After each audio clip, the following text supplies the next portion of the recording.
We zijn hier vandaag bij de open dag van de roeivereniging Zeeuws-Vlaanderen aan de Ooteense Kreek. En we vragen de heer Pieter Bos, waarom is deze open dag? Nou, de open dag, de zon schijnt.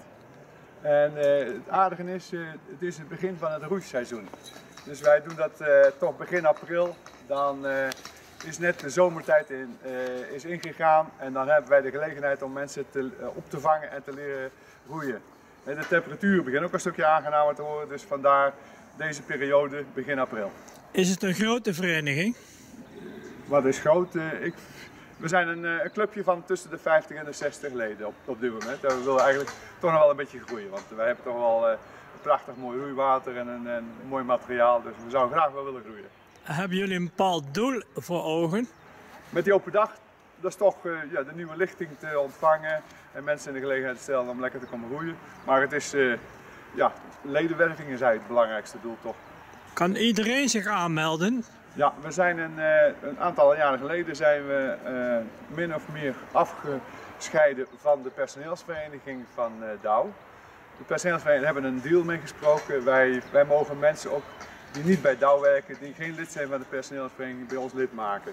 Dus we zijn sinds een paar jaar een open vereniging, zeg maar, een roeivereniging Zeeuws-Vlaanderen. Toen is de naam ook veranderd van Roodouw naar roeivereniging Zeeuws-Vlaanderen. Zijn er bepaalde categorieën? Nou, wij hebben eigenlijk alle categorieën. Ik heb al eens eerder gezegd, tussen de 20 en de 80 jaar zijn er momenteel mensen die roeien bij ons. Dus we hebben wat dat betreft een heel breed scala aan mogelijkheden. Wat zijn de voordelen als je lid bent? Ja, de voordelen. Het is hier een prachtig roeiwater, de Ooteense Kreek. Wij hebben hier ruimte. Het is nooit zo heel druk op de Ooteense Kreek. Het roeiwater zelf is zeg maar een kilometer of 2 tot aan de Kraagbrug en dan daarachter nog eens ruim 2 kilometer. Dus als we dat op en neer roeien, dan hebben we bijna 10 kilometer geroeid. En dat is een hele prachtige exercitie voor ons om even sportief bezig te zijn. En hoe is het met materiaal? Ja, het materiaal, wij hebben geleidelijk aan, we zijn ooit begonnen met oud studentenmateriaal. Dus echt van de oude verenigingen, wat hun afgedankt hebben, dat hebben wij over kunnen nemen. Maar intussen hebben wij toch een wat moderne roeimateriaal. Dus voor ervaren roeiers, maar ook voor nieuwelingen hebben wij dat soort spulletjes beschikbaar. Dus je hoeft zelfs niks mee te brengen? Nee, je moet een goede zin hebben, sportief zijn en een beetje mee willen doen, dan meer dan welkom. Dus wat raadt u de kijkers aan? Komen varen, komen roeien en kom het een keer proberen. En deze loods hier? Ja? Wat is dat hier allemaal? Ja, dit is ons, wij noemen dat ook wel eens het botenhuis of de botenloods. In de loods daar hebben we ons kostbaar spul liggen, de boten. Zoals ik al zei, de boten die voor ervaren roeiers en minder ervaren roeiers beschikbaar is. En boten, daar kun je zeg maar, begint met bootjes helemaal rechts. Bootjes waar je in je eentje in zit, dus een skiffs zoals we dat noemen. En meer naar het midden toe, een hele lange boot, die gele hierboven. Dat is, zoals we dat noemen, de 8. En de 8, dat is ook eigenlijk een boot waar ook olympisch in geroeid wordt. Dus echt een wedstrijd roeiboot. En daar hebben wij er ook eentje van tot onze beschikking. En voor de rest zie je daar nog meer wat andere boten. Wij noemen dat zeeboten en gladde boten. De zeeboten die hebben een kielbalk en die zijn wat stabieler voor mensen om te beginnen met roeien.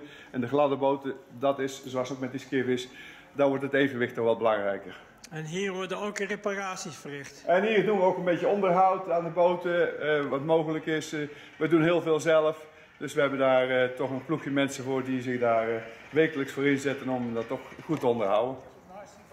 En Pieter, wat is je indruk op het eind van deze open dag? Een vermoeiende dag, Sjors. We hebben flink ons best gedaan. Het aantal mensen dat even wilde komen roeien en zich ook aan wil melden om te komen roeien, ja, dat heeft alle verwachtingen overtroffen. Dus wat dat betreft meer dan geslaagd.